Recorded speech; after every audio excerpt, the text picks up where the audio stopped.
Hello, hello, hello. Is this thing on? Welcome to the channel. Welcome to the channel. Welcome to the stream. Once again, live on Twitch, it's Bose831 Gaming doing a alternately scheduled episode than my normal Wednesday night episodes due to the event of my birthday. So we had to kind of shuffle things around a little bit here and there in order to accommodate my activities surrounding my birthday celebration. And for those who wish me a happy birthday, thanks. Thank you for the birthday wishes. Thank you very much. Thank you very much. Won't get into numbers here, but yes, I am a well seasoned individual, and we'll just leave it at that, but not too well seasoned. Um, and where we're at today, we're just jumping right in on this live stream series. And again, we're playing Farming Simulator 22, and this is my Twitch live stream series for Farming Simulator 22. And we're playing on the ELM Creek map, and this is a continuation of that live series. And we're just going to hop right in from where we left off on the last episode. We were in the process of pruning our grape field, our grape orchard. We'll go ahead and kind of just jump right in from where we were at in that process. Whoops. And as you can see, having fun with my driving already. Running over orchard poles and crashing my tractor.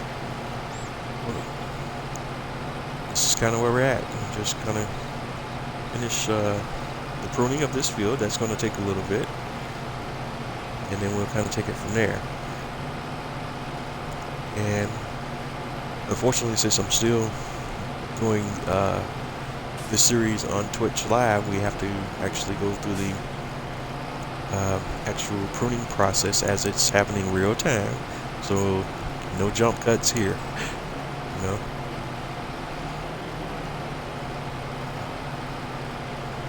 But for those that were wondering, this year my birthday activities were pretty much low key, but that's for the most part how I like it. I'm not real big on doing a whole bunch of stuff, for my birthday per se. This year we just went out to eat breakfast and dinner a couple of times, nothing too crazy. But that was more than enough for me, and hung out with friends and family, and that's all. That was all pretty much I needed for my birthday this year. And again, I don't make a huge deal out of it. I'm not a person when it comes to surrounding my birthday that's really hard to please. Definitely always, birthdays are always an occasion for me, but I don't make a big deal about, doing a lot of, significant things surrounding it, Definitely, enjoyed it, had a great time, spending time with the people that you care about and love. You can't really get any better than that at the end of the day. You wish more people would place more value and stock in that, and not always put unrealistic pressure on folks, for birthdays and even holidays or any, occasions like that. You want to mark the occasions, but it's not, don't always make a huge deal out of it. If you get a card, just, or whatever that person does for you, just appreciate it for what it is, Just take it at that, and don't try to put, too much, pressure on the other person to do this thing or that thing, because at the end of the day, there's so much stuff going on in this world right now. Just learn to appreciate some of the things in life for what they are, because in my humble opinion, I think a lot of people in this life take too many, especially in this modern world, take too many things for granted. That we're not that far removed from a time when we didn't have all this technology and all these creature comforts that we have, as a result of technology. And it's even in my generation, which is a little bit older, and I'm kind of in that era of the generation that was between the threshold of having technology and some of the old ways before technology provided us with some of these conveniences. Uh, so I very much understand what it was like before. You could pick up a phone, pull a phone or out of your back pocket and call somebody up. Basically now you got a personal computer of sorts in your pocket. And I remember having to drop a dime in a payphone to make a call somebody. So, and I'm from the era that went between the time when you had to do that to the time where that was no longer a thing. So just appreciate, some of the things in life for what they are, because it hasn't always been this way. And as some of you find out, especially when power goes out or your power is down for a period of time, it can quickly change. But I digress.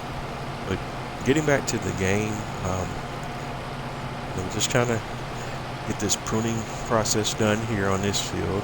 I still haven't had really spent much time like looking at the map and other fields and kind of done research on where I want to expand next or what I want to do. I have been doing some testing on other maps because there's some mods that have come out since Farming Simulator 22 has been out as far as orchards are concerned, and I was doing some testing with those mods because I think not orchards per se, but greenhouses. What I'm going to do is maybe put some greenhouses on this map, just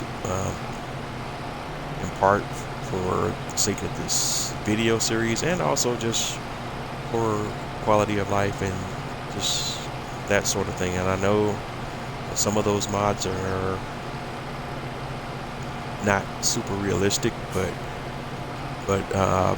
we've already done enough realistic orchard work on the series for you to see how that gameplay element works. But what I might do is just keep this orchard, but I got to think about that a little bit more. But what I was bouncing around is maybe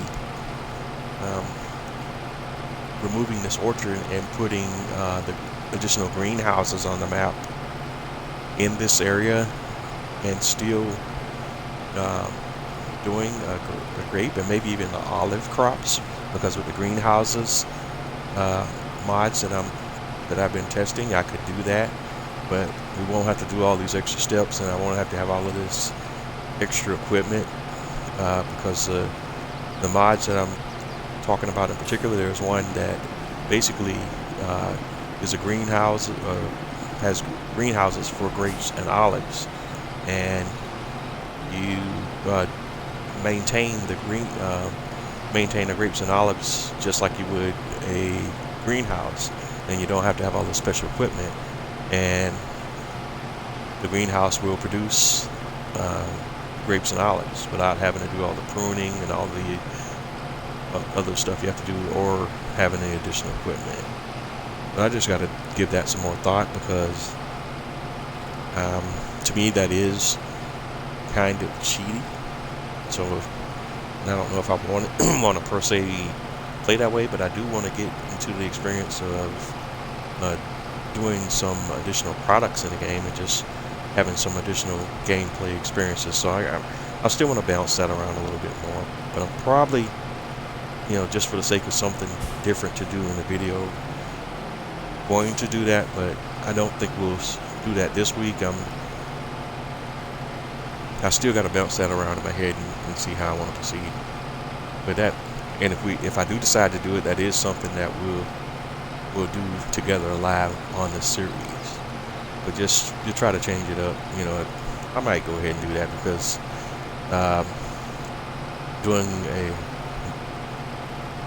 doing a realistic olive field in the same way that we're doing here with the grapes. Again, you've gotten the gist of you know, if you want to play realistic, how you would go about doing it, the equipment you need, and I have enough episodes where you can kind of follow along with that if you want to go back, and you can look at my live stream history and see all of that. But just to do something different and to kind of show off some of the mods and everything, so you can see, you know, some different gameplay experiences, and again also to use some crops that I haven't used in the game, because I haven't really done any olive work at all in the game. But I have done grapes, but I haven't done any olives. So maybe I'll just do the olives with the greenhouses, just to kind of speed that whole process up. Because pretty much doing the olives is identical to how we did the grapes, as far as like if you go the realistic route with the equipment, you know, you basically have to put place the vines, and then and all of the other stuff that goes along with it. Yeah, sorry, my brain just went blank there. But you place the vines, you know, you gotta fertilize, cultivate, and all of that good stuff. But the same way that we do with the grapes, it's the exact same process.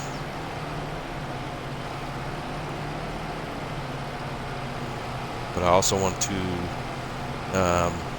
you know, kind of work through doing some of the production change too. So that may be a reason for me to go ahead and go the greenhouse route, so that we can kind of speed some of those processes up, and you can kind of see what we can do with some of the production change, and what products can be produced from the olives and the grapes and all of that good stuff. So I do think that's what we'll do after, between this and the next few episodes. But again, if I do decide to do that, that is something that I will do live, including, you know, the removal of the existing grapevines that we already have here, and the placement of the greenhouses and all of that good stuff. All right. But as you can see, just doing this real time, it's a time-consuming process. But this is the Farming Simulator 22 series. Is not the game series for the impatient gamer or the impatient type. You know, a lot of the stuff you're gonna do in this game is maybe time consuming to the fast twitch gamer, or the guy that doesn't have the patience to sit down and, you know, do the work and wait patiently for results of your work to come to fruition per se. But, you know, that's why you have all these mods that, you know, a lot of people kind of gripe again, and I kind of touch on that here and there. You know, there's different schools of thought in the community, but part of the purpose of having a game that's moddable is so that players can download mods and, you know, enable or not enable, or download or not download mods into their game to tailor their gameplay experience according to their own personal preferences. You know, and that's, to me, one of the beauties of the game is the modding experience of the game is what makes this game very unique from a lot of other games, is you can mod this game to your heart's content. For the most part, with mods that are available, of course there's differences between the mods that are available for console players and PC players, but even then, you know, on console there's still a ton of things where you can kind of, you know, mod the game and you know, play the game entirely different way if you want to on console.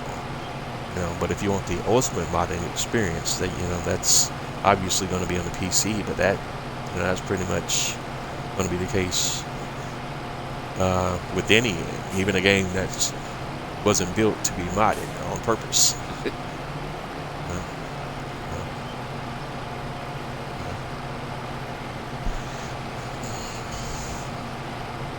Alright, we're almost a quarter of a way through the pruning process. So just bear with me. We're getting there. I'm just trying to touch on some topics and try to keep you entertained as we go through this process manually. Like I say, because this is not a YouTube video, even though I will upload this series episode on YouTube in its entirety. So, but this is not going to be edited, and there won't be any jump cuts or anything like this. So, even if you are catching this episode later on YouTube after I upload it, you're going to get it in its entirety with no jump cuts or anything like that.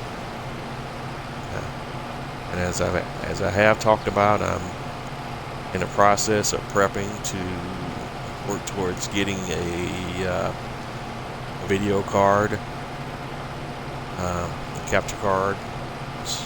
Still researching that. And once I get the capture card, I may get into the business of doing some standalone videos and doing editing and doing a little more work on my videos outside of Twitch or one of the live stream platforms, and just record videos offline, then edit them and then upload them to YouTube, and then just do it that way and just kind of push my content that way. But some of that is going to be governed by how much views my channel gets and how much traffic it gets. And if I start to expand and get a little more traffic, then of course that will support me investing more in the channel. So right now I'm just kind of taking it easy and just seeing how things progress, and as things start to progress, of course, definitely put more in it. I'm still gonna put content out there consistently because it's just a thing that I like doing. So I will still continue to do that, but how it progresses and grows will govern how more invested I become in it, and how much more serious I get in working to provide content for the channel. And that's just the nature of the beast, because I definitely am going to continue to put stuff out there.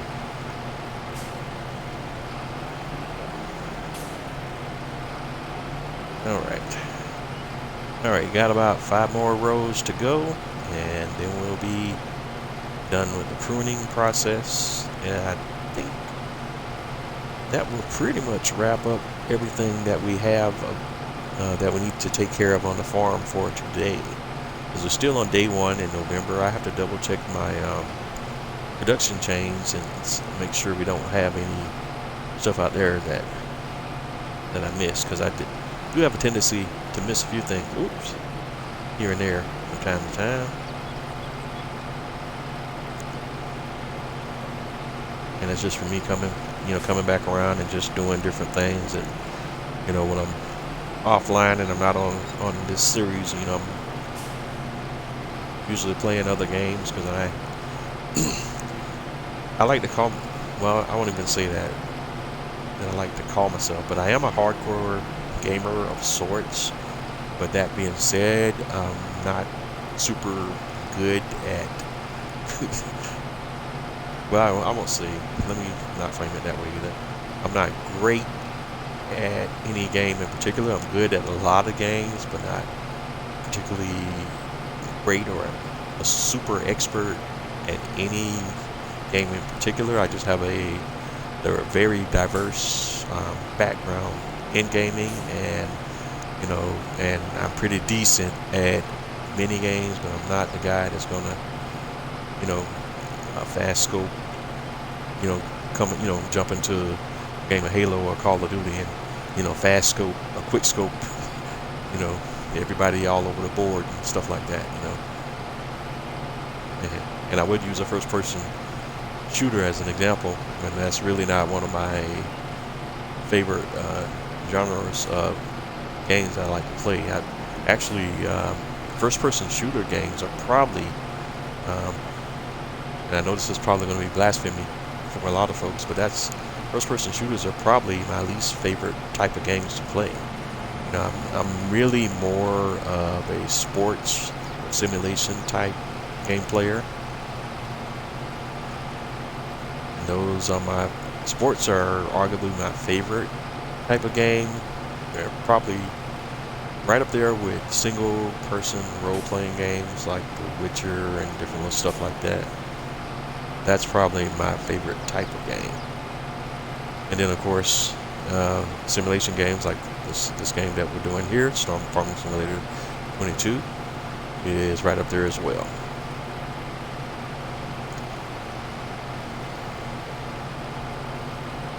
Alright, we got one more pass to make and then we'll be done with the pruning. Yeah.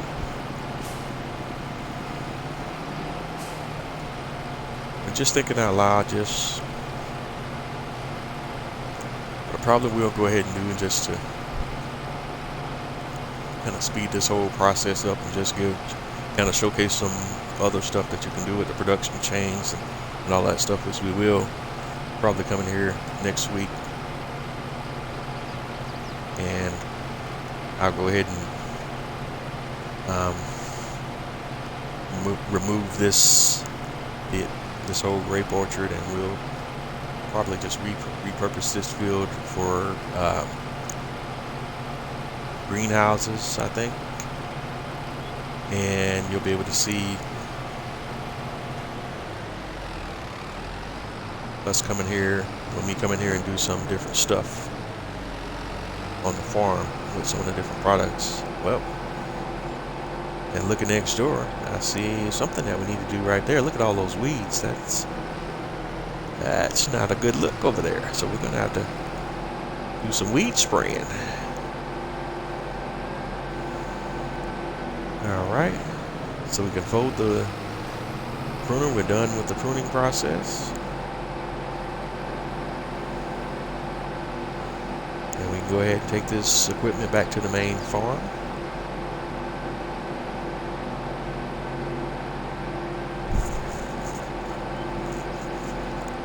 And I just need to check to make sure that we don't have any products from productions that can be sold at the best price in the market. So we want to check the sale prices. All right. Oh. This tractor is almost out of gas, so let's go ahead and gas it up too. It's really low on fuel.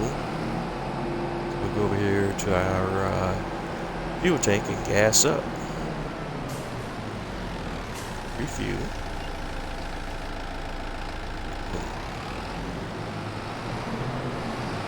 And since we've used our equipment, we'll go ahead and do some equipment maintenance before we park everything.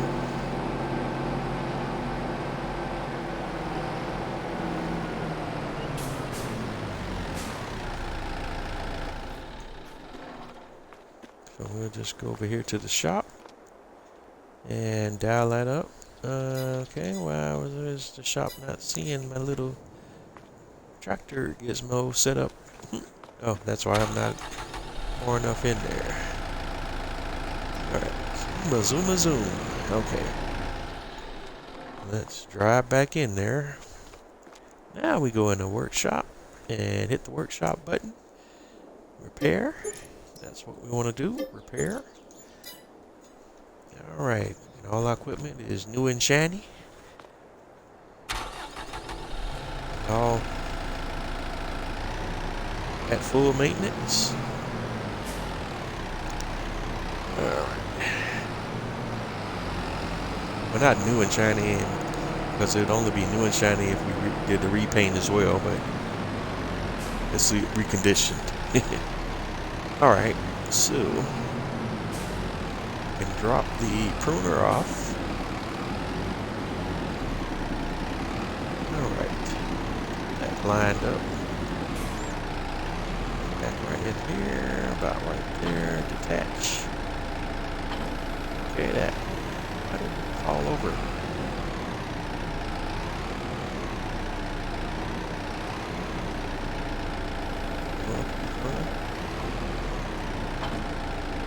There we go. Like it just fell straight over. I was like, okay, it's not supposed to do that. All right.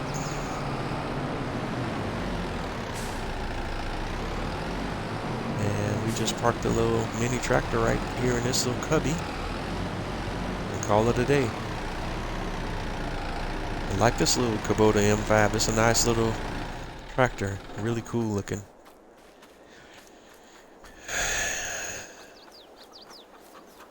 I know I'm probably mispronouncing that, but in my head it's Kubota. All right. So we saw that we are in need of doing some weeding. So we're gonna hop right over to tools and go right to the sprayers because we know what we need to do there. And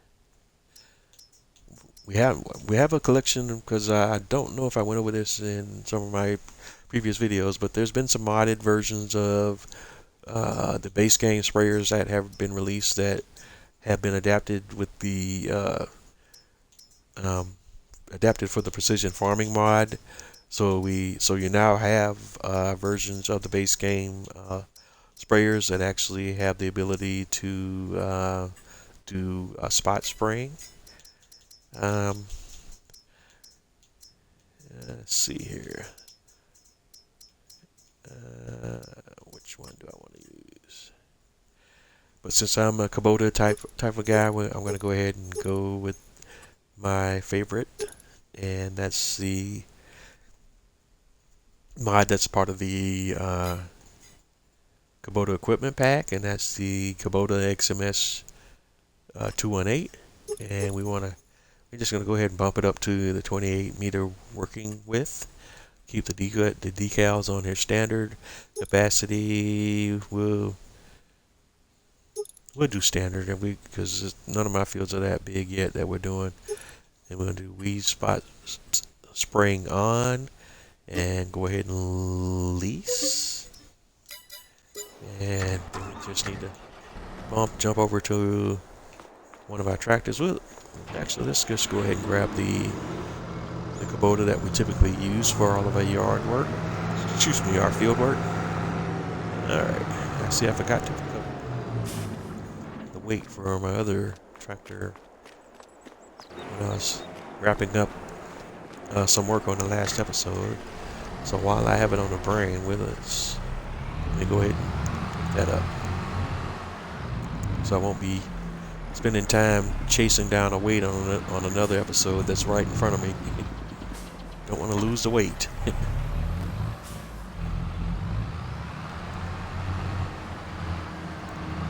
There was a pun in there somewhere and I just totally missed it. Don't want to lose the weight. Get it? Gotta love that nerd humor. Alright, so we're gonna hop in our Kubota and we're gonna take a little short trip over to the shop to pick up that leased sprayer that we have.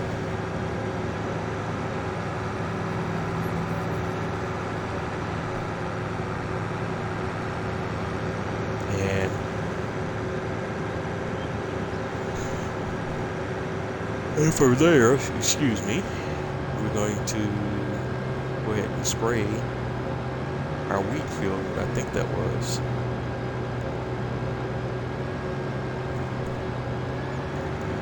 And then I also take a moment to double check if we have any other fields that can be sprayed while we have the sprayer leased.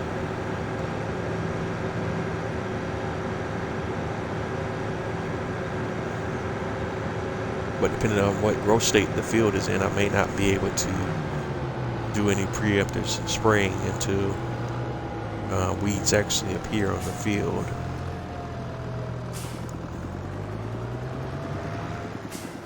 Which is, with the Precision Farming DLC installed and enabled, that the weed system in the game works a lot differently than the base game weed system. And I'm not a full expert on the whole weed system and how it works with the Precision Farming DLC, so some of that I'm still kind of figuring it out as I go, because I haven't done a ton of crops. Ooh, driving crazy there in the wrong side of the road. I haven't done a ton of that many different crops post precision farming. So some of the functionality of precision farming, I'm still trying to figure that out and learn that myself. All right, but we're here, and we just need to drive down to our wheat field. I think that's the only one. I think the grass fields really develop weeds like that, but all of the grain crops and the root crops and such do. All right, so we want to spread.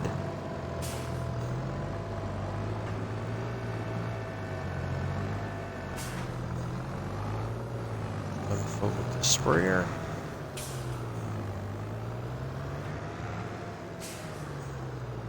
Huh.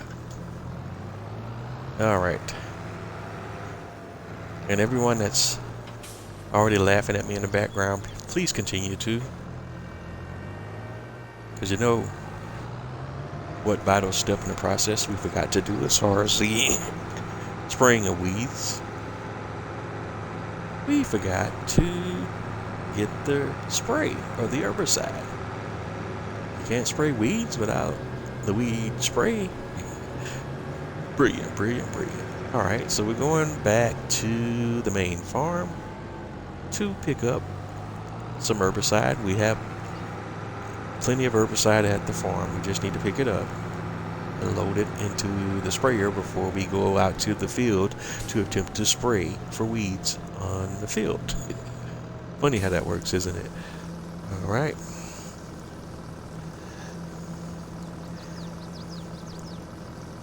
And we're just going to go ahead and fill it all the way up. 98%, 2%, 99%, 100%. Boom. Wonderful, wonderful, wonderful.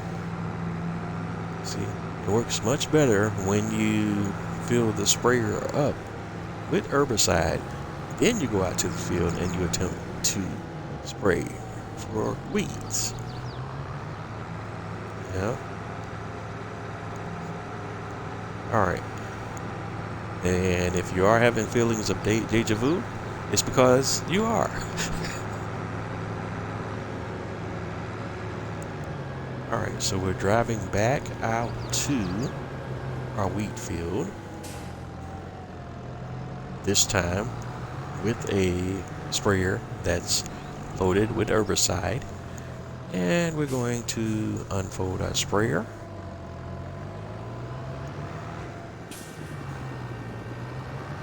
And we leased the 28 meter width sprayer, so this should be a pretty short job. All right, so let's get her lined up and activate the sprayer. And we're off. Okay, that did not seem to. I guess that weed looks like it's on the field. I guess it's not. I guess that's part of the grass. All right. And I'm going to go ahead and turn the worker on here and let him kind of drive around. And you can see, like, when they kill the weeds, they turn into the darker color.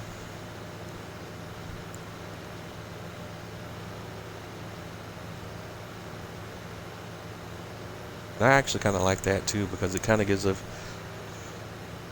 visual indicator so you can see where the weeds, were on the fields, but it also shows that they're now dead, but you still can visually kind of see where they were at on the field. And I think that's kind of cool.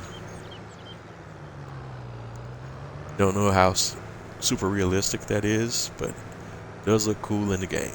See all that, the little black bushes, dark colored bushes. Those are all your weeds that you have taken out. All right, and so while that worker's doing that, let's go The filters are kind of changed up since um, precision farming, so I'm not 100% on which. Okay, yeah, you can see it in this view. You can see on field 42 where we've taken out the weeds and the field is now showing the dark colored background instead of the green background. So the dark colored background is, I guess, showing all your dead weeds.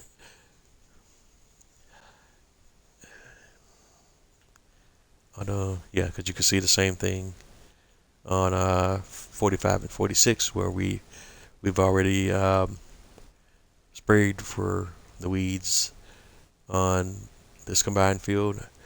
One of the things I wish that I think I have talked about this on some of the other episodes. I wish Giants would update the game so that when you merge the fields, then numbers would also update, because that can be a bit confusing sometimes as well if the numbers were like dynamic or something. All right, that would be really cool. Okay, why did the worker leave all of those weeds not dead? All right. Once again, the game AI befuddles me. So we're still going to have to go back and manually touch up on some stuff that the AI worker chose not to do. All right. Now, why is field 53 showing as complete weeds? I don't know if that is correct. But we'll go take a look at 53 before we put the return the sprayer back to the shop.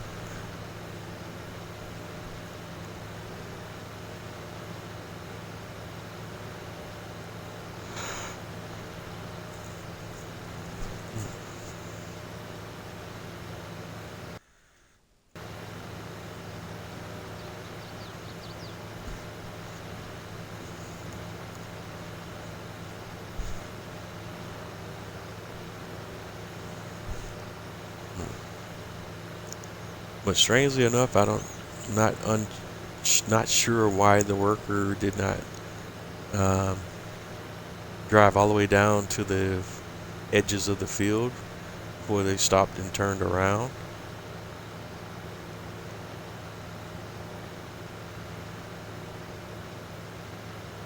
Because now they're driving deeper than they did on the previous pass. So I'm really confused by that. And now they're saying that they completed their cast, excuse me, their task, and we know that's not correct.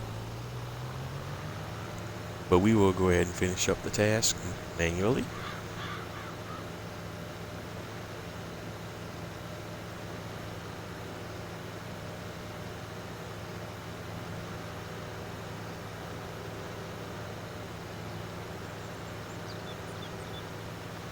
All right, we just want to kind of tighten up and get that, all of that area there. And come back around and just touch up and make sure we didn't miss anything. And since we have spot spraying enabled on the sprayer, it's not gonna waste any product, which is very cool. So not only does having precision farming installed save the environment in the game, but it also saves you money in the game environment as well.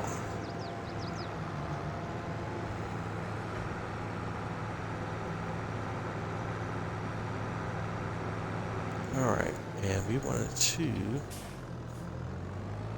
take a look at 53, I think it was. Let's go over here.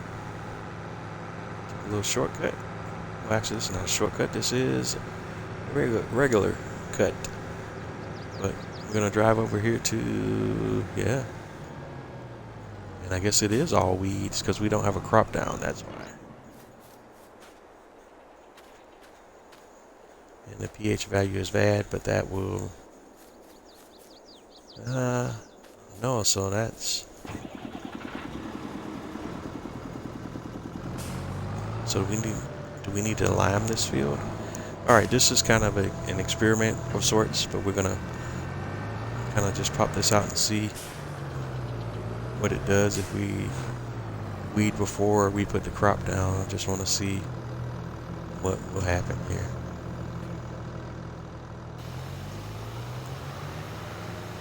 Nothing.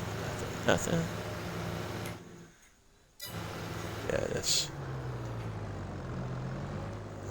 yeah, it doesn't... No point in doing it because you're really not getting any result until the crop is down. It's just a visual representation, but it doesn't really mean anything until you plant. Alright. As long as precision farming is not penalizing me for it as well, though. Alright, so hopping over here. pH. And that's in the yellow. So I wonder if I can come across this field with a lime spreader, will that change?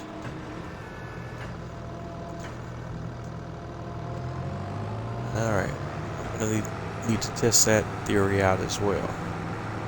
So we're not done here yet. Now I am going to take a shortcut.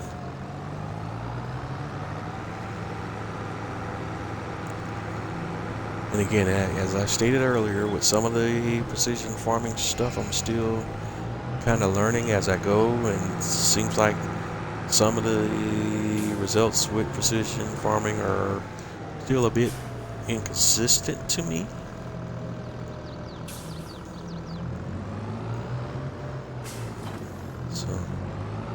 So there's that. Alright, so I'm going to test another theory that I want to see here now. But first I need to grab my spreader. And we're going to go grab the spreader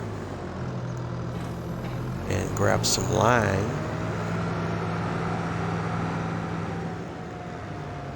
After we unload the fertilizer, we're going to load up some lime and see if that makes a difference on the pH value for that field. But we can, at least we're supposed to be able to lime a field before we put the crop down without any penalty. So that, and grab ourselves some lime.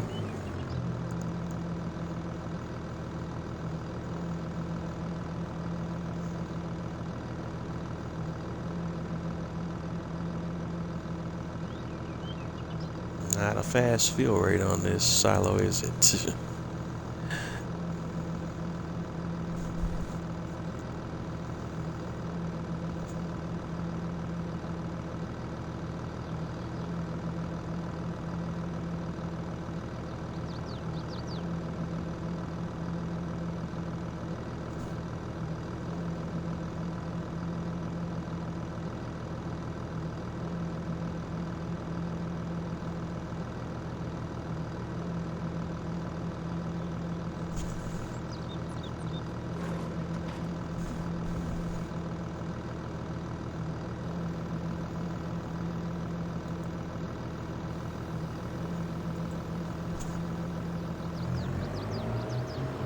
Okay.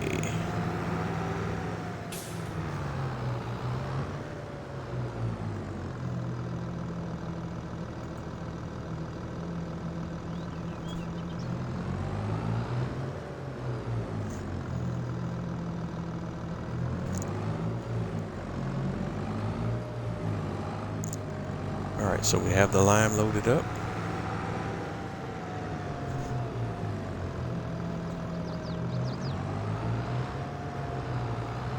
And we're going to drive back over here to field 53.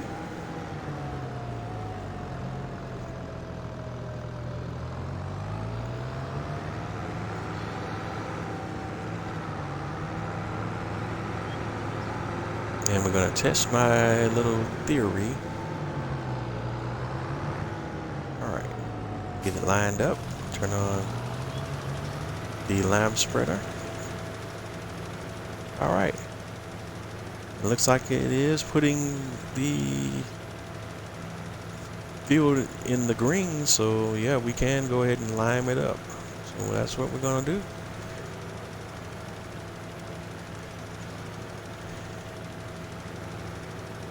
Of course, how much in the green is going to put the field depends on the soil type for that particular section of the field. So some parts of the field will benefit more than others. Still good stuff, good stuff.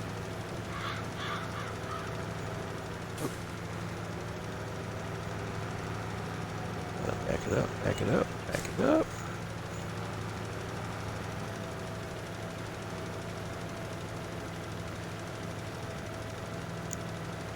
And make sure that we don't spread too wide where we're not impacting the adjacent field if we can help it. And I'm still puzzled as to why the texture on the field is in 2 tones and not 1 tone, because I didn't do anything different to influence this issue with the textures that I'm aware of.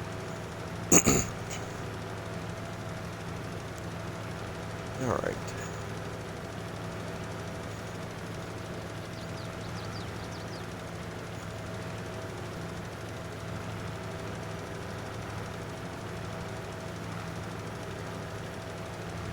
And just come back down the middle. And we're probably gonna run out of lime before I completely finish the job, so we're probably gonna need to do at least 1 more refill before I can cut it close. We might get it. We might get it. Come on, come on. I think I can. I think I can. We got it. Awesome. With 1,466 liters of lime to spare.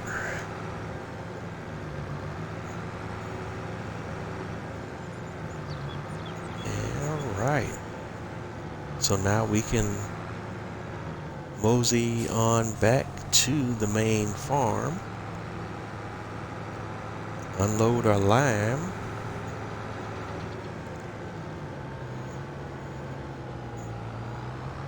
and consider this as a mission accomplished.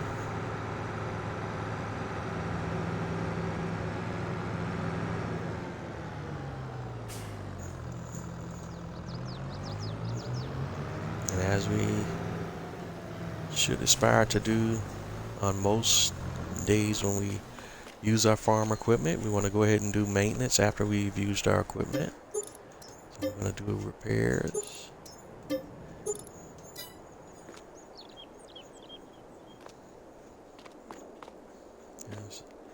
And I know that's something that I don't do consistently on my videos, but I should be doing it a little bit more consistently as far as the maintenance. That keeps our equipment in tip-top shape and lasting longer.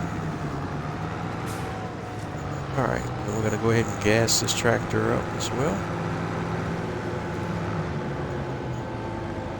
As we're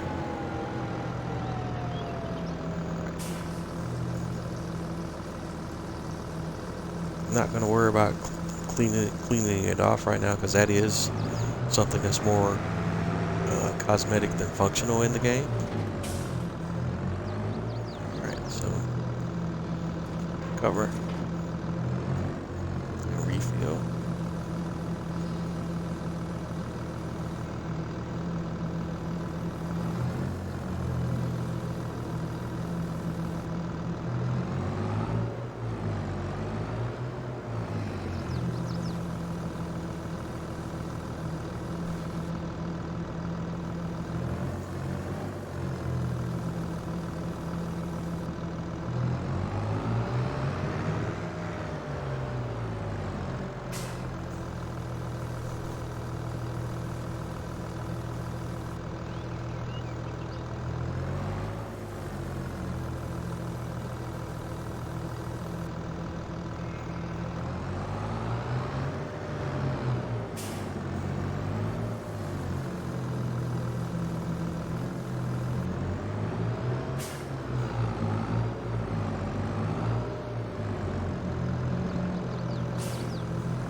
So we got it all filled back up with fertilizer.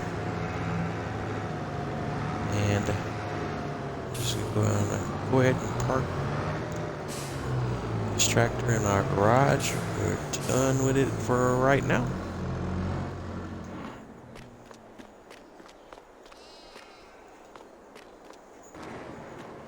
And go ahead and close that gate.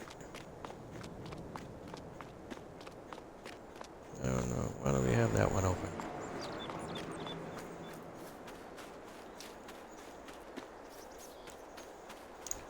And just ignore the ghost deer that ran through the wall. We won't act as if we actually saw that or not. Alright.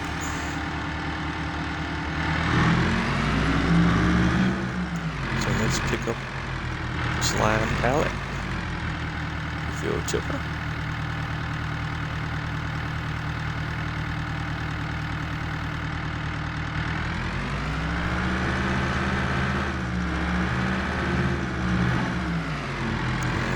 Unload the line.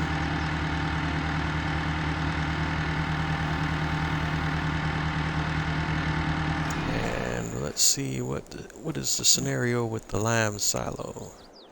16979. Yeah, right. So let's go grab some lime. Silo's 100,000 liter capacity, but don't quote me.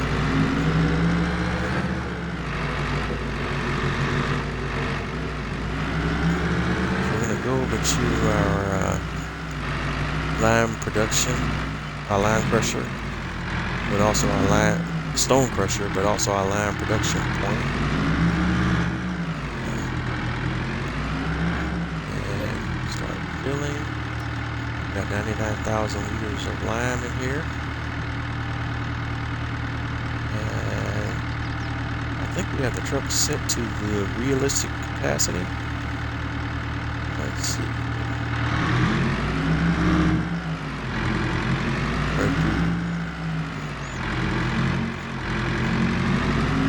No, we don't have it. We still got it at the unrealistic capacity, so I'm going to go ahead and bring our lime over to lime silo.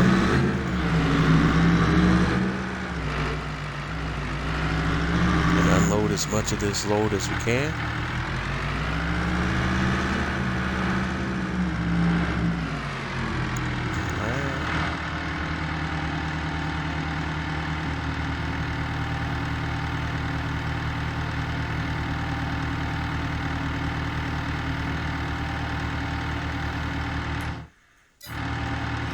Alright, so we're still, how much do we have? 29,000. So we can grab another load of lime.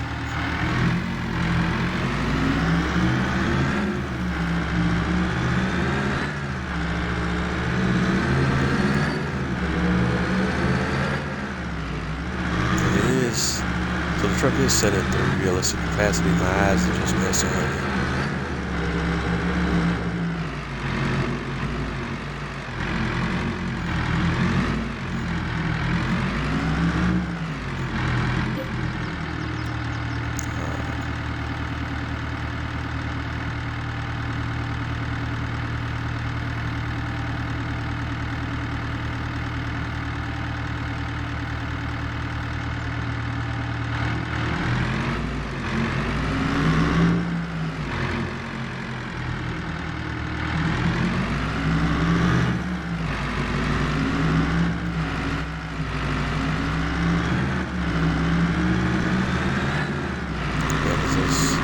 Was that 12,820 liters?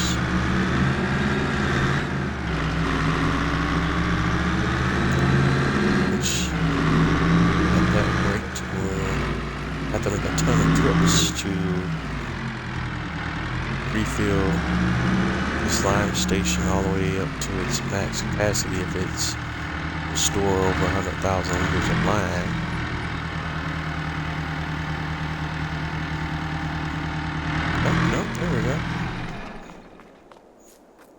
How much?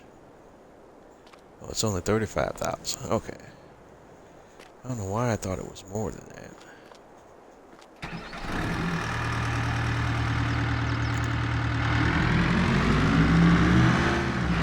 So we got about another 7,619 liters of lime that we did not use. Now, let's see if we can dump that back into.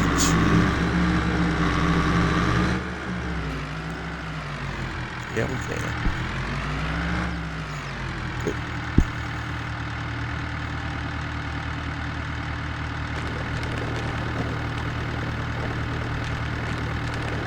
That's good to know. I thought we would be forced to sell it. All right.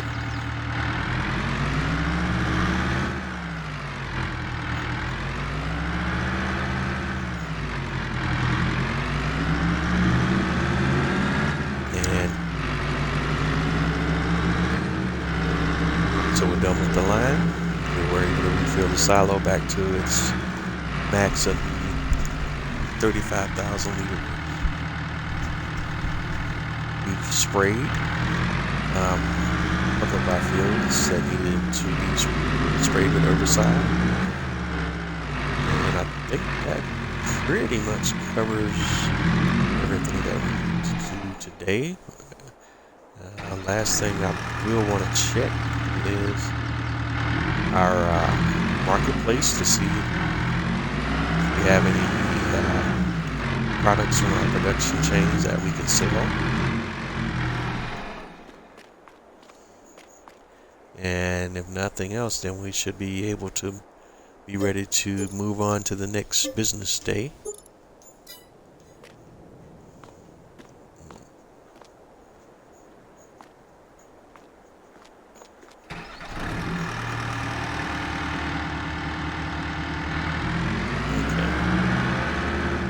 All repaired. We just need to stop and gas the truck up. And we'll be ready to check the prices. And before we move on or work on selling whatever product we need to sell, let's take a look.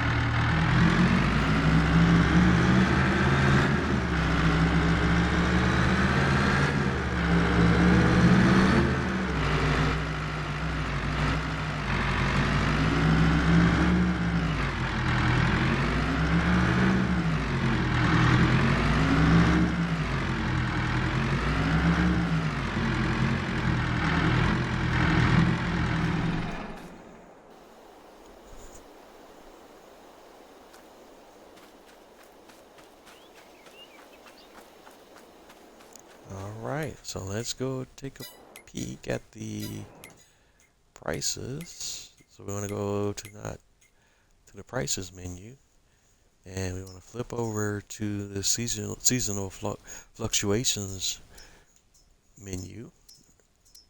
And what we're looking for, we're in the month of November, and we're looking to see what products have peak prices in November. Canola is one. We're empty on canola. Sunflowers are best sold in February and March and February and actually March. February and March. Soybeans, June. We have corn. Corn is June, but also draws great prices in December. So I have to keep that in mind when December rolls around. Let's see here. All right, sugar cane. I can also sell that in July, and I probably will because we produce way more than our factories are running through, so we have to look at that.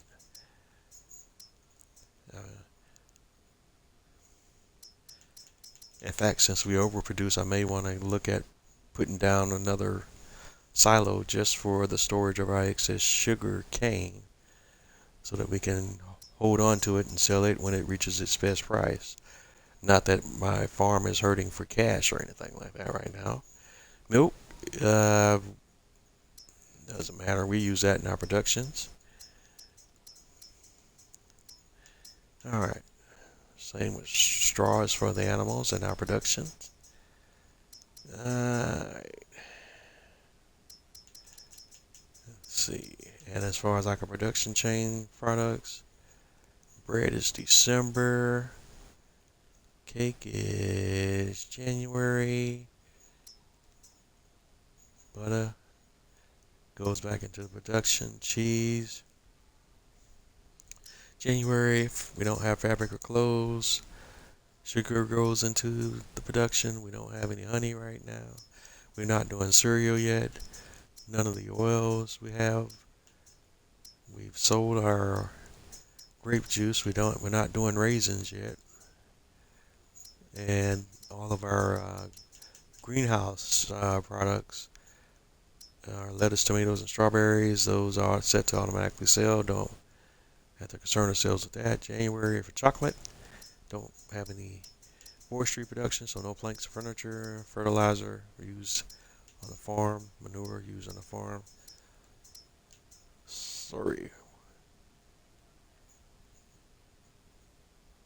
is December, but we use that in our biogas production chain as well.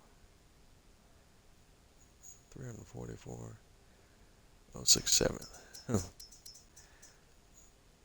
All right. Digestate. All right.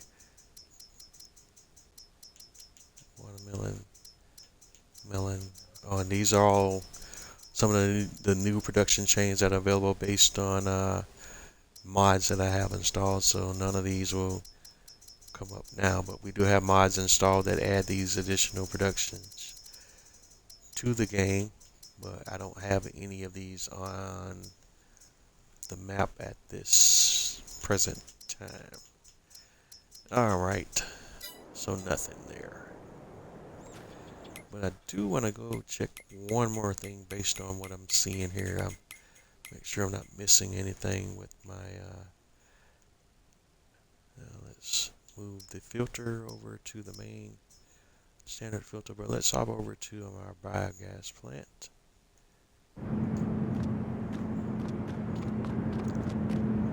Alright, let me take a look there. Alright. So we don't have the slurry in there.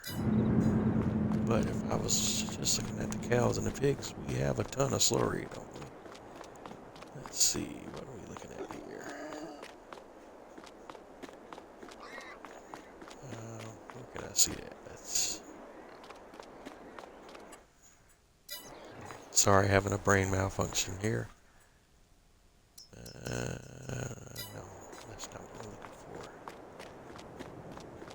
for. Oh, let me go. Oh, into the animals. Duh. Alright, looking at the pigs. They have 47,000 liters of slurry in there. Why did I jump out? And the cows have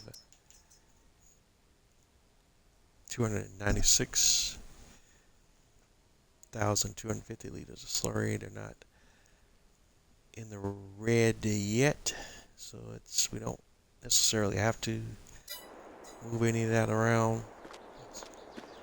So we won't do it yet. We'll wait till it's closer to the max. Okay.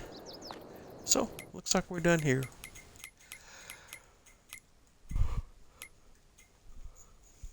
So we can safely move on to another day on the farm. Looks like we're done with everything that we can do today. Just want to double check before I move. Alright, crops that we could plant.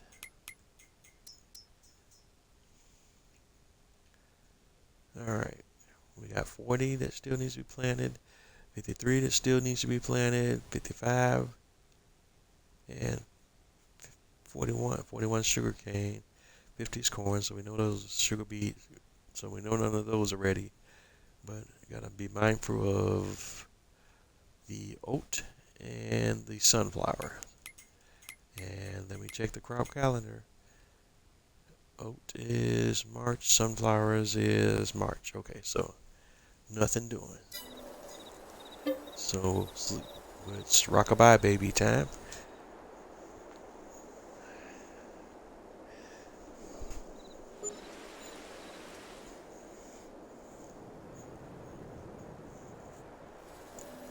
All right. Knucklehead. I forgot to return my lease sprayer. Boo-hoo. Boo. I'll go ahead and return it now. I've already paid for another day.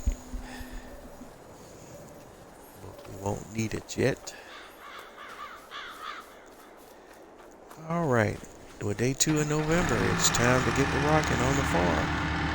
Let's go. First up, seeds. Start filling seeds.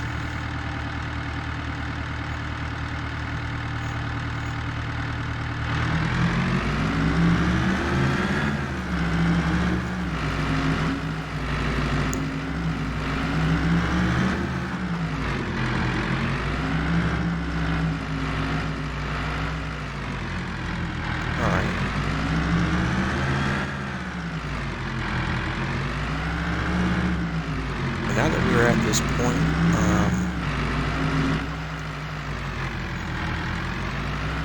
in the game, this does bring up a new and notable mod that came out this week that I'm gonna try and test out today. We'll get to that in just a moment when we get to the point where we're gonna do the water for the greenhouses. We're gonna test that one out live tonight. So let's go. Alright, so we're going to drop off the seeds to the greenhouses. And again, if you're new to my series, and you're wondering what's going on here, greenhouses don't take seeds, where these do, because they're modded greenhouses. They're not the base game greenhouses. These modded greenhouses take additional inputs and in turn produce additional output.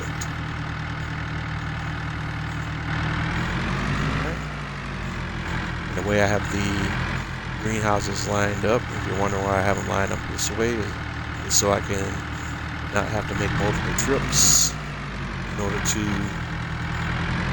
provide maintenance for the greenhouses. I can just drive down the road in the middle of the greenhouses and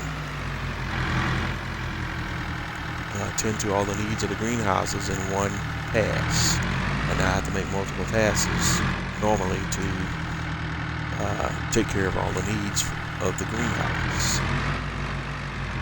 One thing that gets tricky here is because you can't visually see where the trigger is for the dump trigger is for the greenhouses. I have to kind of guess where they are, and that's why you see me just driving and dumping randomly here, but it's not really random, but I'm trying to guess where the triggers are for each of the greenhouses. Usually pretty good at it, but let's see how good we did today.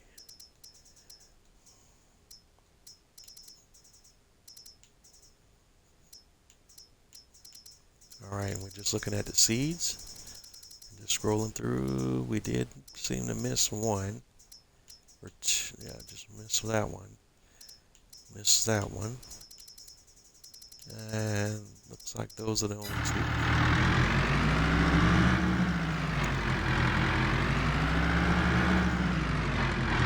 Normally I don't like to make multiple passes. That's the whole reason for me having them set up this way, but this time I am going to do another pass. See if I can pick up those ones that I missed.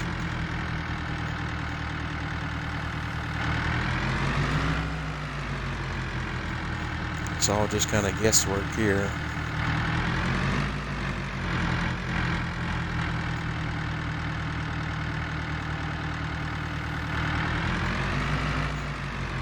I'm usually pretty decent at dialing it up, so.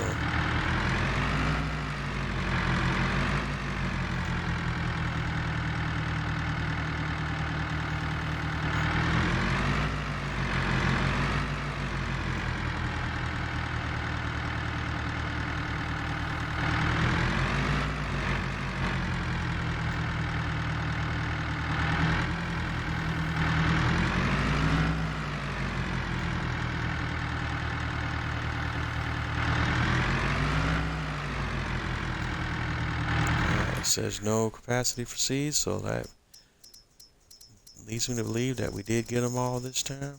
Nope. Alright. That is a bit vexing. So I'm going to do something that's unprecedented. I'm going to run back one more time to see if we could get this magical, persistent, yet difficult trigger picked up. Normally I don't have that much trouble catching all of the triggers at all, but I don't know what the deal is today. Alright, numbers just went down there. I think I got it, but I don't know yet.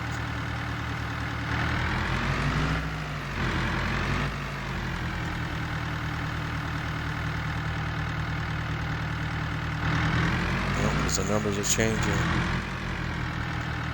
in different areas, so I still don't know.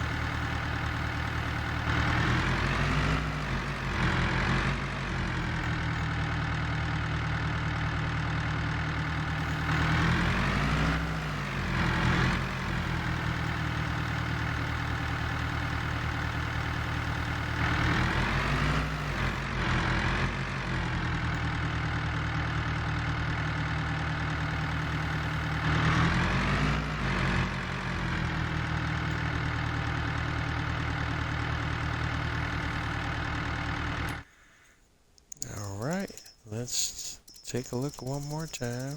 149. Alright, so that is it.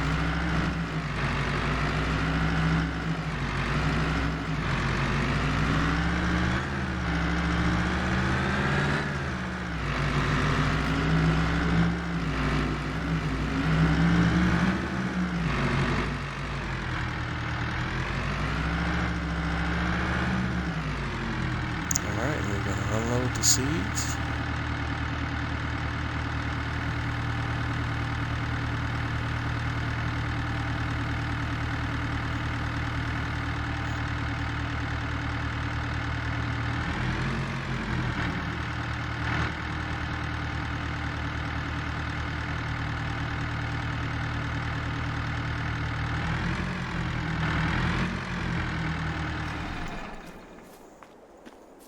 Alright, what is, okay, 10,412, we'll go ahead and refill. Fill it all the way back up. Alright.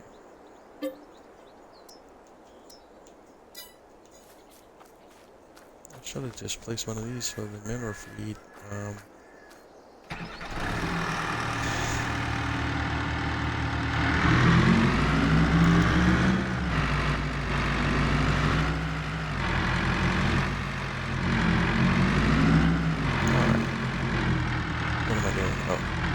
Next up is manure.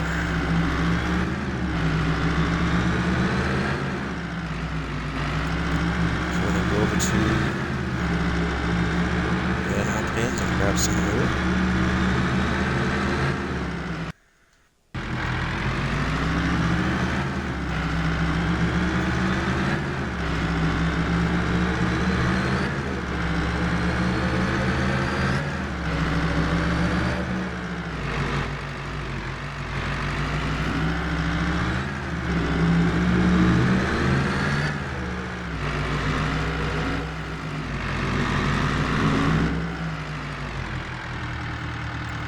Start filling.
same thing with the manure that we did with the seeds.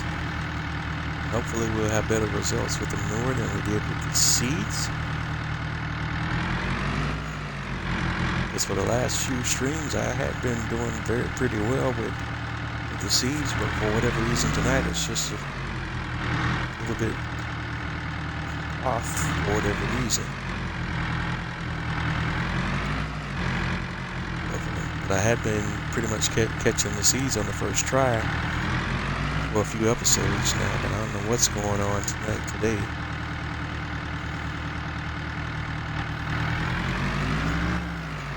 Alright. So it's the same process with manure. We're just trying to guess where the triggers are, and normally I try to dump like right in front of the double doors, more or less, for each of the greenhouses.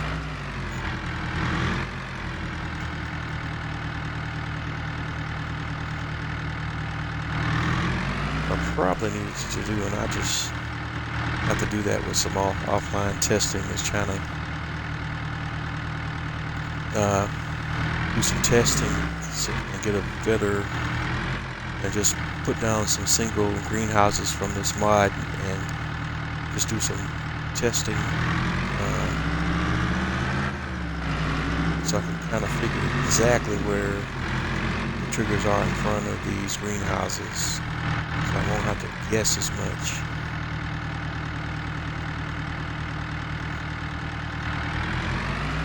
Why I didn't think of that before. I don't know. Just out of habit, I'm just going back through it. I should have checked right and did that, but because normally what we want to do is just try to have it so we only do it in one try. That's the whole purpose for me lining them up like this. But we're about to test the mod that will eliminate the other reason that I lined these up like this as well. And that was lining the greenhouses up this way made it super easy for me to refill all of these greenhouses with water as well. And that was even more the primary purpose for me lining them up this way, is that I literally had to drive down one straight line to refill the water for all of the greenhouses. Alright, so it's saying no spare capacity for manure, so if I go and look at them, let's see if such is the case. Yep, looks like okay. Did get them all this time.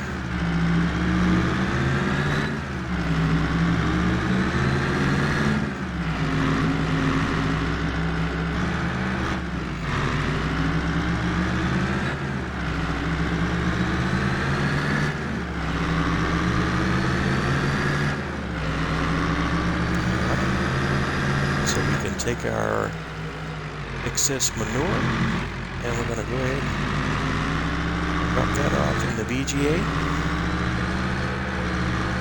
so it can be turned into digestate, making a pit stop on the way back to fill it back all the way back up. We're going to just drop all of that off in the VGA and we'll pick up whatever additional manure we have in both of the bunkers for the cows and the pigs.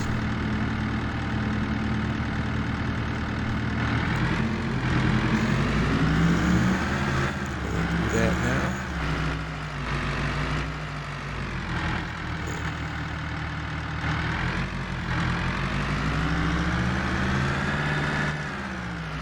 Glad they did update this in Farming Simulator 22. It was all right experience to have to manually scoop the manure out of the bunkers. Either telehandler, tractor, front loader, wheel loader, etc., but sometimes due to the quirkiness of the game and different little things like that. It could be a bit tedious because sometimes the manure would leak through the walls of the silo. There'd be sometimes there would be manure that you could see visually that you could pick up, and different little things like that. But I'm glad they made it where you also have the option of having a trigger right beside the silo where you could drive up and fill up your chippers that way as well. That's a great, in my humble opinion, quality of life addition to the game. But you don't have to use that trigger. You still can, manually scoop the manure out of the bunker if you want to as well. Both techniques work, and I'm glad they did do that. All right. Let's go and turn our manure production back on, and the BGA would turn this manure 18,000 into digestate.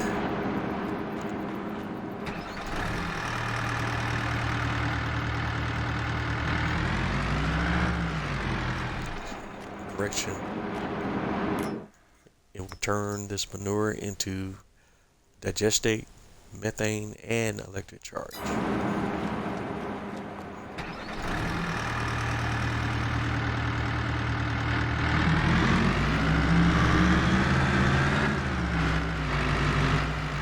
Methane and electric charge set to automatically sell.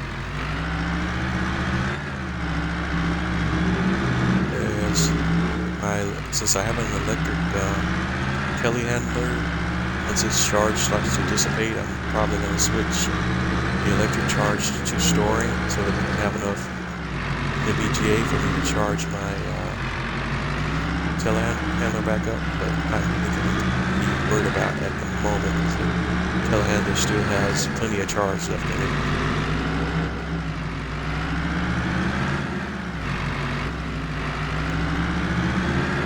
Front loader. Alright, so this is where we're at now. Now, normally the next step in this process I would do is I would go over here and grab the water tanker, which we're still going to do, but this is where things are going to change. Let's see this mod that we're about to get into. Alright. Yeah, that was an accident.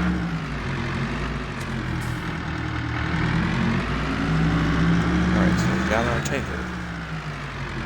And this is what we're about to get into. There was a mod that came out this week in the mod hub. Let me see if I can pull that up. I don't have the mod hub open in a separate tab on my browser, so pardon me here while I take a moment and try to see if I can pull that up. We're going to go to mods. And because I'm on console, you can't see what I'm doing now, but I'm trying to see if I can find that mod here because I want to give the mod maker proper credit.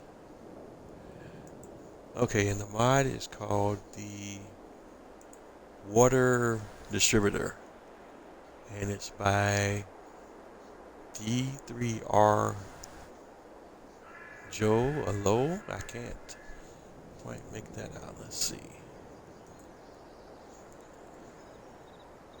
Looks like D3R Low. But it is, you can find this on the mod hub in the game or on the Farming Simulator website if you're on PC or whatever the case may be. And it's called the Water Distributor mod. And this mod is like a production chain, but for water. So basically, when you install this mod and place it on your map, it will function like a production chain. And you can fill it up with water, and the outgoing product will also be water. but you can set it to distributing, and it's supposed to distribute water anywhere on the map to uh, anything on the map that needs water. So we're gonna put that one to the test, and I already have the mod installed in this game if I'm not mistaken. I just gotta, let's see, find it in the shop menu. It should be in here somewhere. Let's see if I can find it.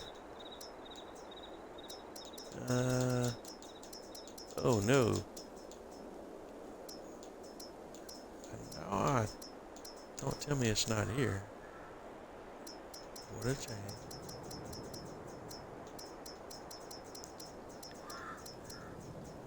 Alrighty. I thought for sure I had that installed in the game. Silos. Is it under silos? Alright.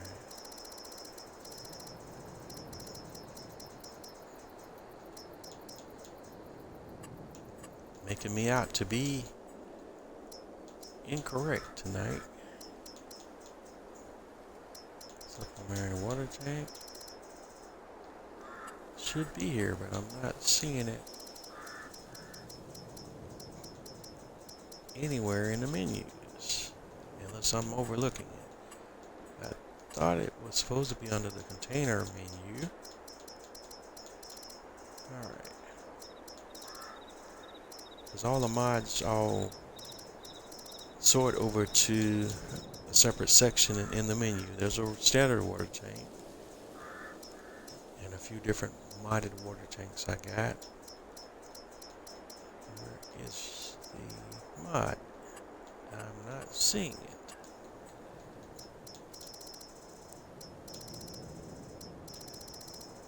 Alright. Well, that's a first. Alright, so we're going to have to hop out and hop back in and get that installed and then come back in. Alright, so we're going to save the game. Come out.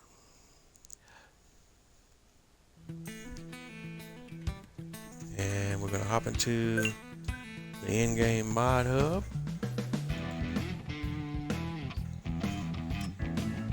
And let's go see if we can find this mod that I thought I had installed. Latest. It says it's installed. So where is it?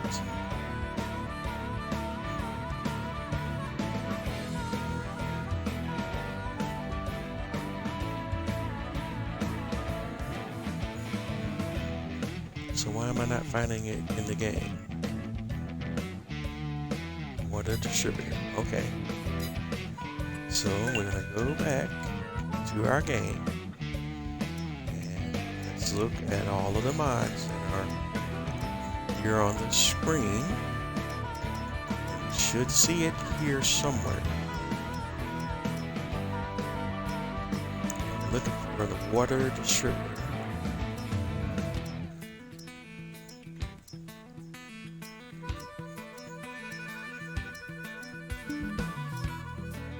There it is, right there.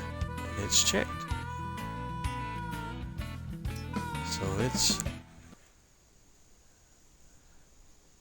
So it is selected. I just got to find it in the game. It's supposed to be under the container menu, but I don't see it under that sort.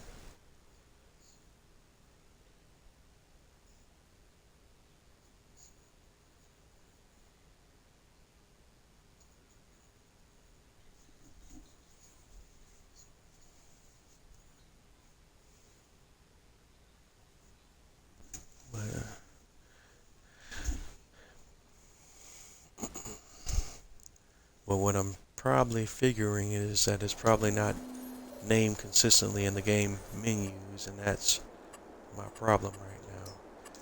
So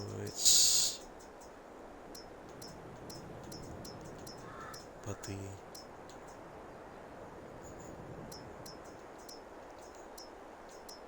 icon should still give it away, but I don't. Liquid storage, open air, garden, water tap, water hydrant. It's definitely not under containers. Tools, maybe. Um,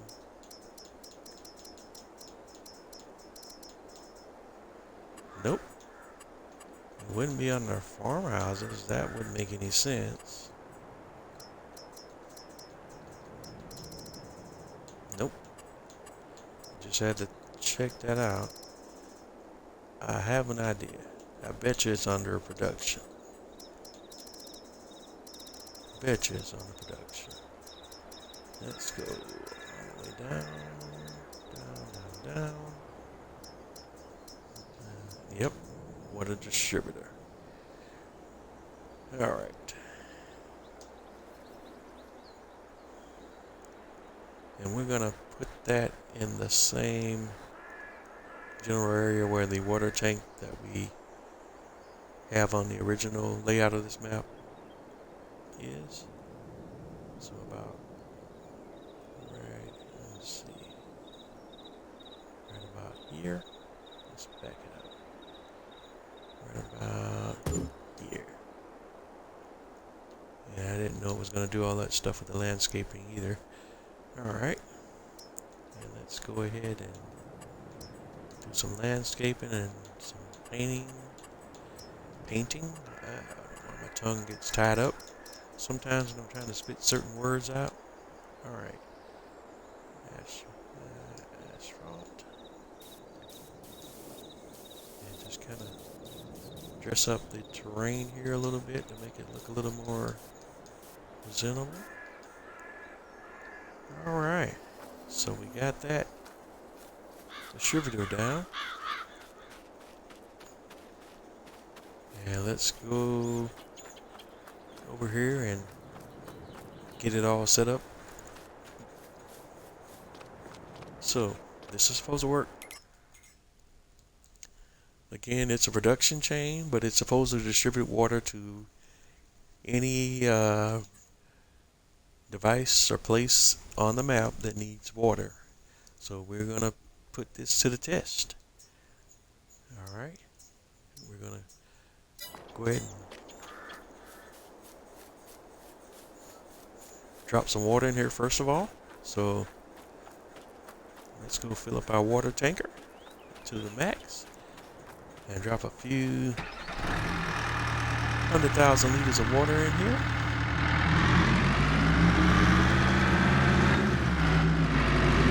Let's fill the tanker up.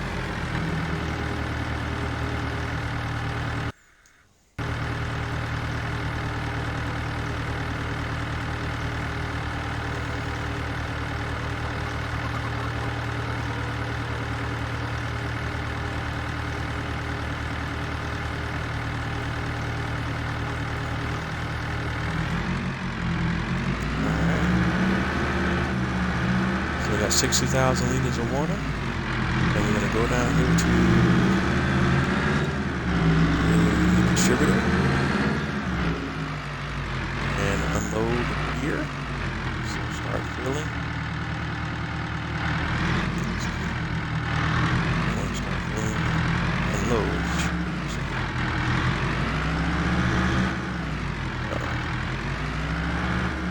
Tell me it doesn't like. Get the trigger to unload. Tell me it doesn't like the TLX mod.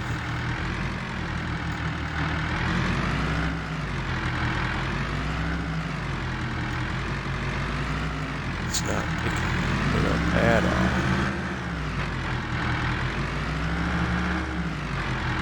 And I had this problem before with some other mods where there it is, water. In the right spot.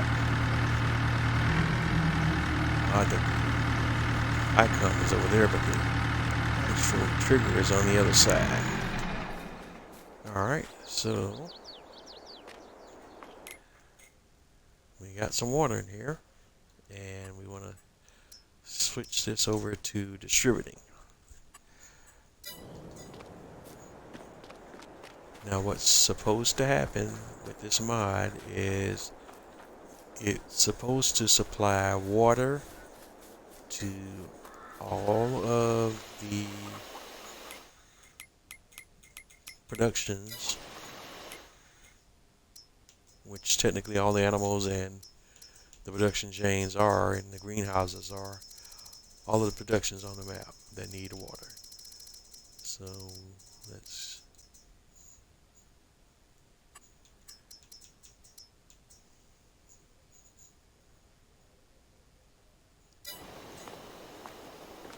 so I'm going to go ahead, and we're not going to put any water in the greenhouses, and they should start to be filled from here now. And we shouldn't have to run through and do the whole refill deal anymore, in theory. Set to distributor.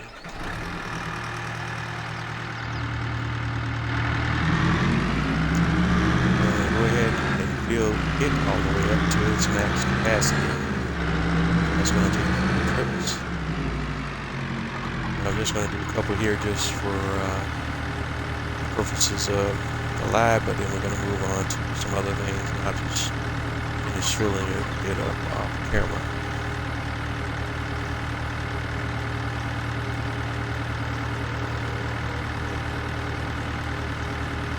Just do one more load here just for the purposes of the live.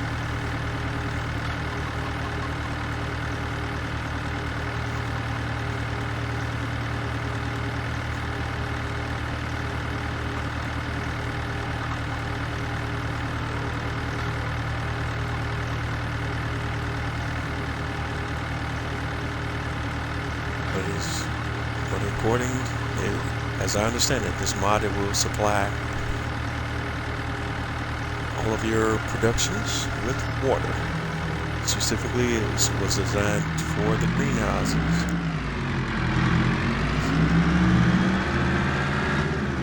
You shouldn't have to run around doing the refills anymore manually. And you just have to keep this one production field, and that should take care of all the rest of them.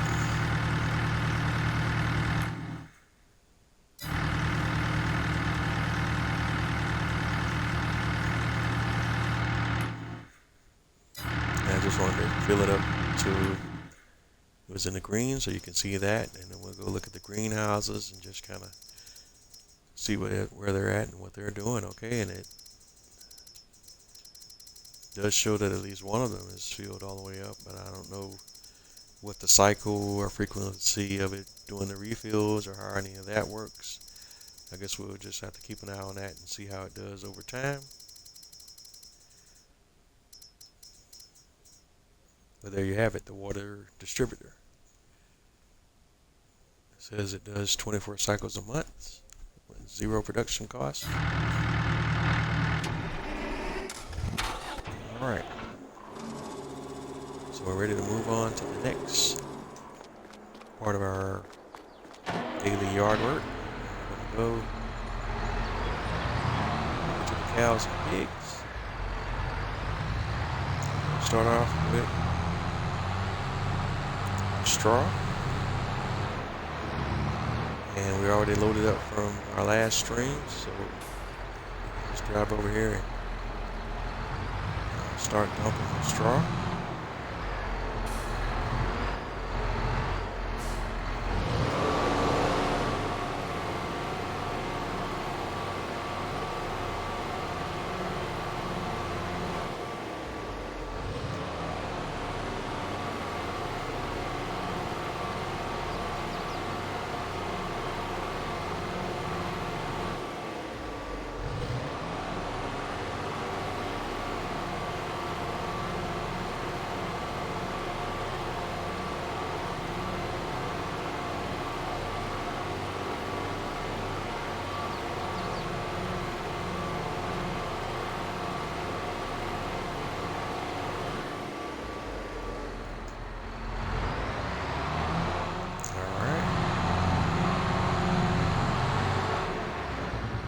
So we're done with the straw.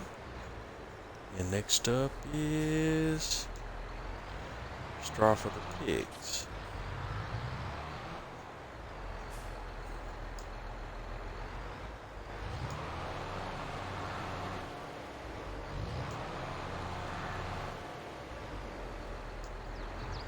Alright.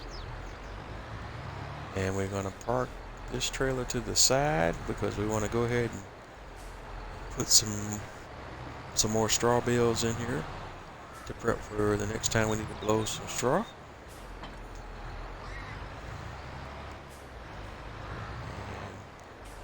And next up is our pig feed.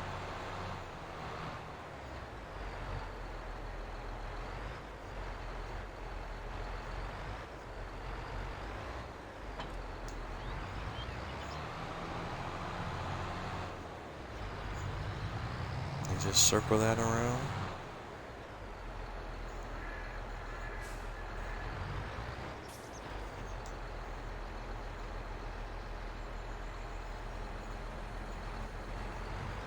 Alright, that's the pig food.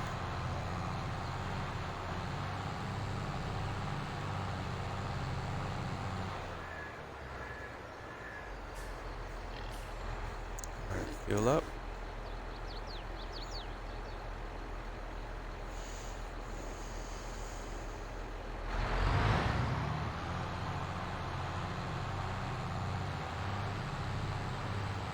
And that's our pig food for today.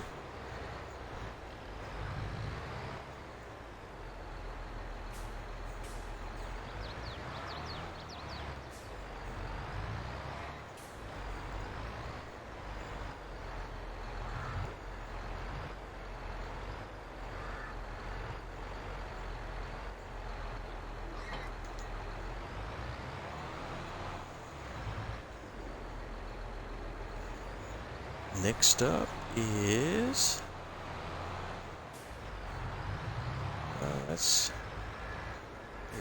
our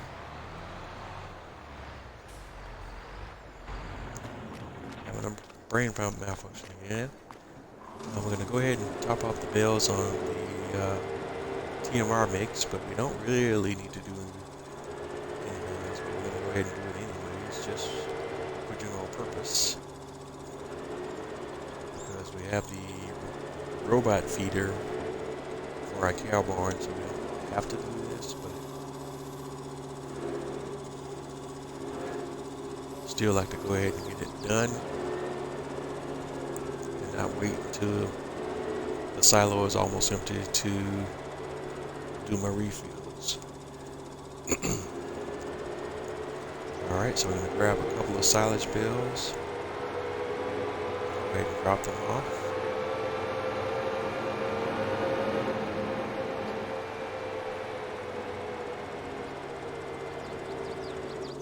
Whoa.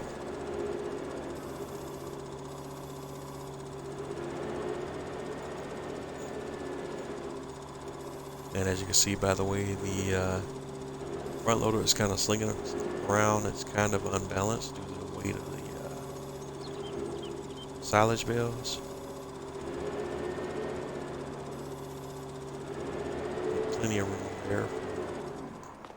How much is in there? Silage is 95. Yeah. It's 100,000 silage. That's plenty. So those two will be fine. I think. I don't know. I'm gonna check it out. We're gonna go ahead.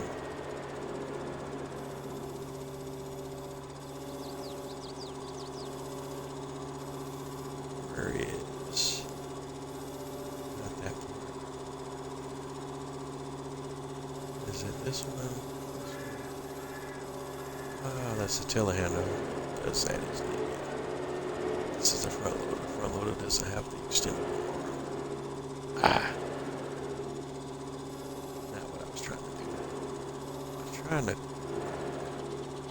nab a bale from the top. Just a single bale.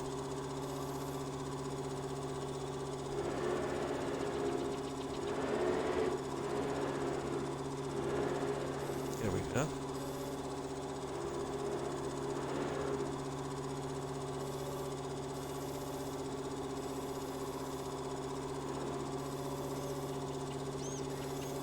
Alright, line it up. Boom. There we go.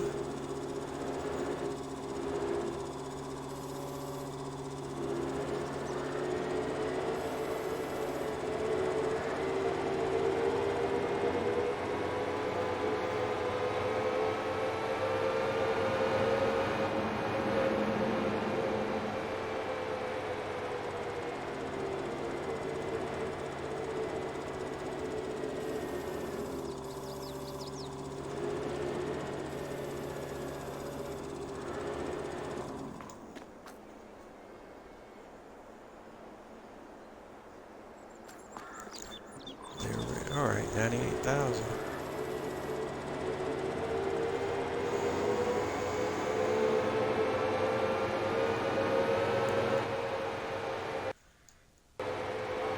Since we're on here and we're doing it and we're live, I'm just going to go ahead and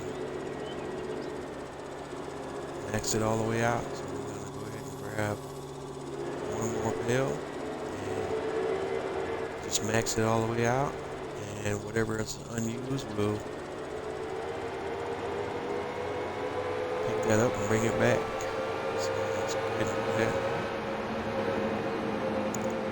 Oh no, it's robot time. Oops.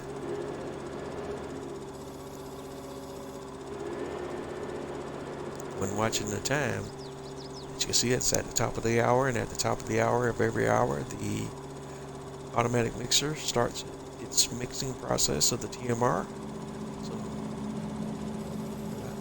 be in for a treat. You're about to see the automated TMR mixing process, and as it's happening in real time, and watch the robot when he comes out.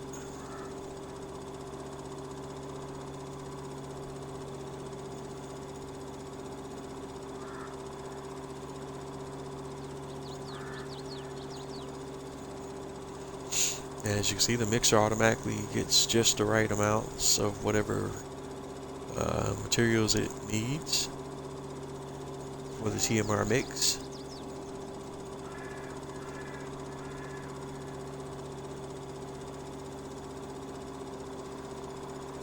And once it's done, the gate comes open and the robot comes out.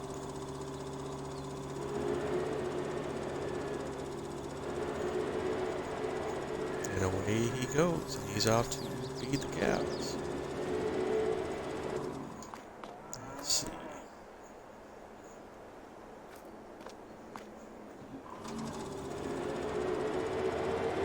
$101,000.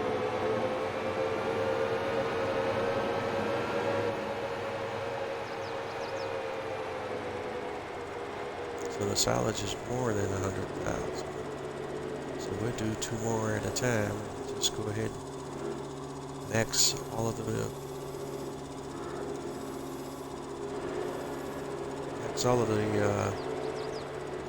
fill points up.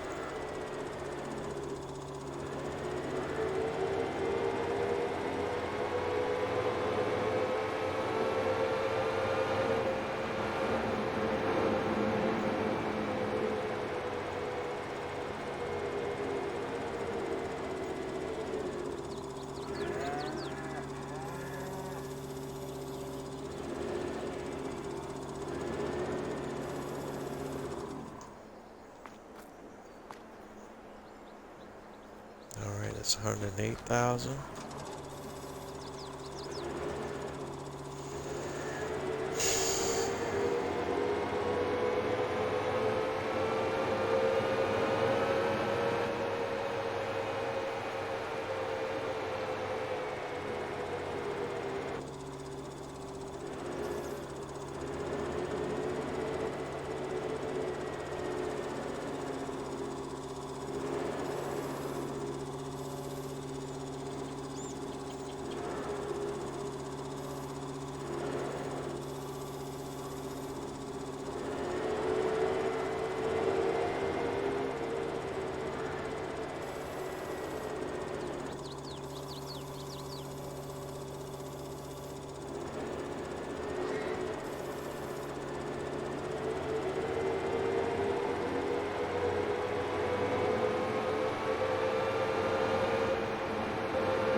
Alright, so we're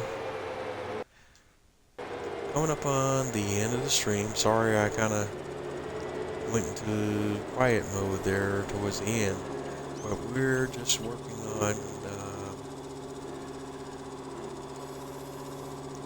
topping off all of the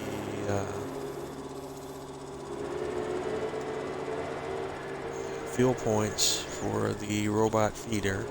Just going to go ahead and max them all out. And that's probably where we're going to end it tonight, because we're up to our last final 5 minutes of the stream. And same as how we've been doing lately, we'll just pick it up live from where we leave off at when we come back in. I'm gonna leave the bell in there this particular time. And that'll be my visual indicator that it's maxed. That's how I can tell. That's just easier to do anyways. And if the feeder doesn't automatically eat that bell, that's even cooler. That's still a better visual indicator of where we're at.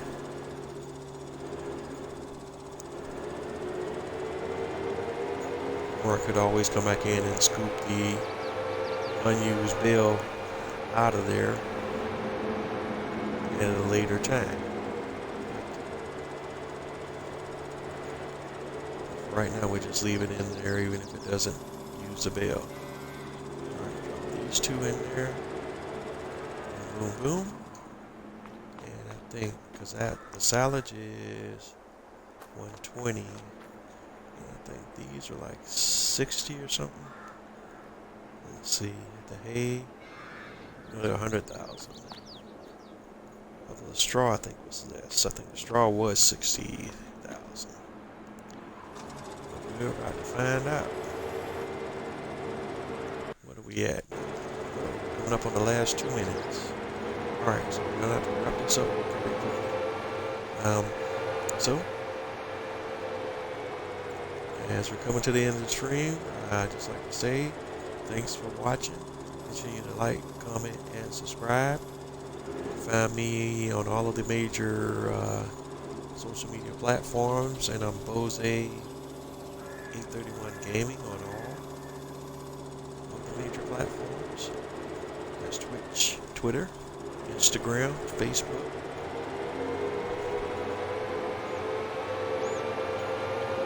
This video will be uploaded on YouTube in its entirety in the next couple of days.